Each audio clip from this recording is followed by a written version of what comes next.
Hello guys, स्वागत छ तपाईँहरूलाई किक एन्ड क्रिज नेपालमा।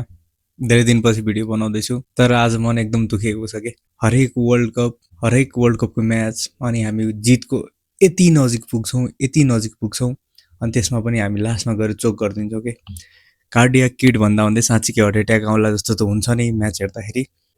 तर आजको हारले चाहिँ एकदमै दुखेको छ कि मन। साउथ अफ्रिकासँग 1 रनले हारेको भन्दा पनि आजको हारले चाहिँ एकदम मन दुखाएको छ।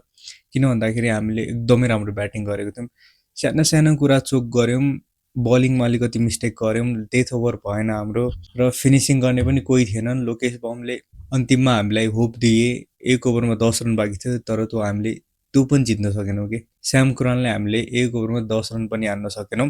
तर बाँकी फेरि सबै इङ्ल्यान्डका बलरहरूलाई हामीले 10 को एभरेज ठोकेका थियौँ, तर एउटा डेथ ओभर हामीले खेल्न सकेनौँ। भनेपछि हाम्रो कमजोरी अहिले पनि त्यही नै देखिरहेको छ, त्यही नै झल्किरहेको छ। के भन्दाखेरि we lack in depth over. हामी चाहिँ डेप्थ ओभरमा पहिले पनि चोक गरिरहेको थियौँ, अहिले पनि चोक गरिरहेको छौँ।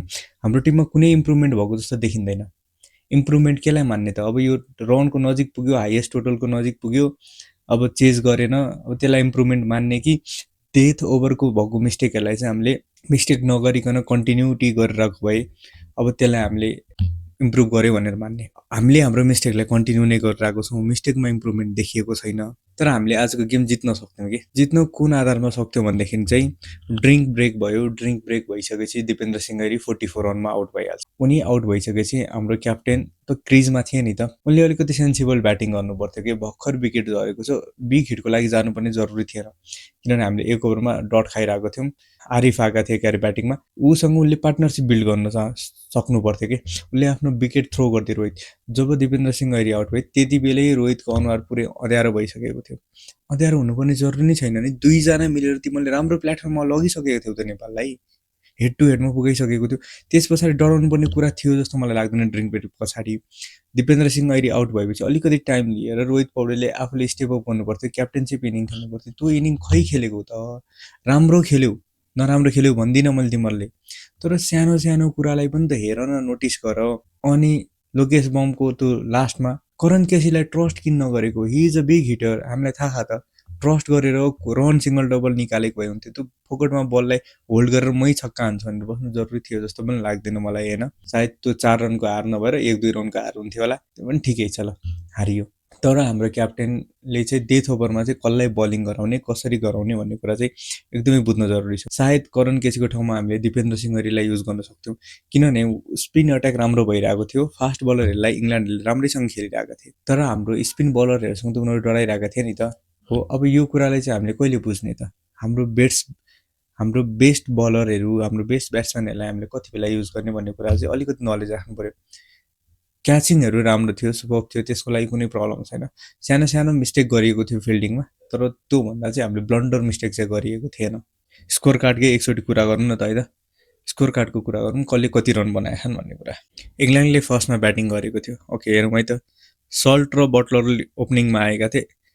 सल्ट 2 बलमा 1 रन मात्रै बनाएर आउट भइसकेका थिए।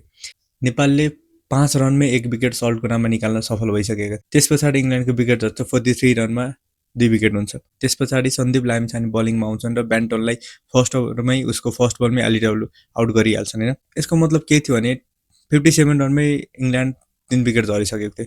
त्यस पछाडि पार्टनरसिप बिल्ड हुन्छ। पार्टनरसिप बेटहेल र ब्रुकको बिचमा बिल्ड हुन्छ। बेटहेलले राम्रो 55 रनको इनिङ खेल्छन् र ब्रुकले पनि एकदम राम्रो इनिङ खेलिदिन्छन्, होइन?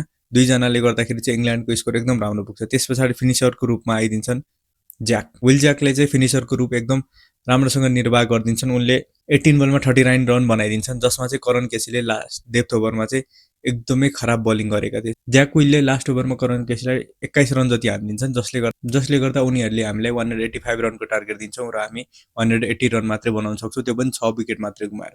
भनेपछि हामीसँग विकेट पनि थियो, हामीसँग पावर हिटरको कमी पनि थिएन, हामीसँग थोरै भनेको एक्सपिरियन्सको कमी थियो। त्यही एक्सपिरियन्सको कमी हामीलाई आज ठुलो हुन गयो। एक्सपिरियन्स अनि एउटा विकेट झर्नसाथ प्यानिक हुनुपर्ने कुनै जरुरी छैन नेपालले। एज अ फ्यान एकदमै मन दुखेको छ। तपाईँहरूलाई के कस्तो लागेको छ?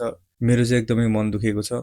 म नेपाल फ्यान भएर आँखाबाट आँसु मात्रै झरेन कि हामी हिस्ट्रीको यति नजिक पुगेर हामी हिस्ट्री क्रिएट गर्न लागेर जहिले पनि टाढा हुन्छौँ किन के सुपर 8 पुग्न पाए त कति आनन्द हुन्थ्यो अर्को वर्षको वर्ल्ड कप क्वालिफाई भइन्थ्यो सधैँ मन जितेर मात्रै भएन अब गेम पनि जित्न थाल्नु पर्यो तपाईँहरूलाई के कस्तो लागेको छ प्रक्रिया तल कमेन्टमा छोडिदिनु होला यो कुनै एनालाइसिस भिडियो पनि थिएन मनमा लागेको दुःख पोखे तपाईँहरू सामु तपाईँहरूलाई के लाग्छ कसो लाग्छ आज हामीले राम्रो गेम खेल्यौँ त्यही माथि पनि खराब गेम खेल्यौँ के राम्रो भन्ने यो प्रकारमा छ भने हामीले 180 रन बनायौँ तर खराब खेल्यौँ योमा भन्न सकिन्छ भने हामीले गेम जित्यौँ सधैँ मन मात्रै जितेर फ्यान्सले मात्रै एप्रिसिएसन पाएर फल्नाले यो गर्यो फल्नाले त्यो गर्यो भनेर कमेन्टेटरहरूले नेपालको फ्यान बेस्ट छ भनेर मात्रै सुन्न गएको होइन नि त हामी वर्ल्ड कपमा पैसा तिरेर अथवा घरैमा बसेर त्यसको लागि हेरेको होइन नि त हामीलाई पनि त इन्टरटेनमेन्ट चाहिएको हामीलाई पनि त विन ग्लोरी भिक्ट्री हामीले पनि इन्जोय गर्न पाउनु पर्यो भनेर ठिक छ आर्चरको रेकर्ड ब्रेक गर्यो हामीले उसले वर्ल्ड कपमा अहिलेसम्म नेपालले हानेको जति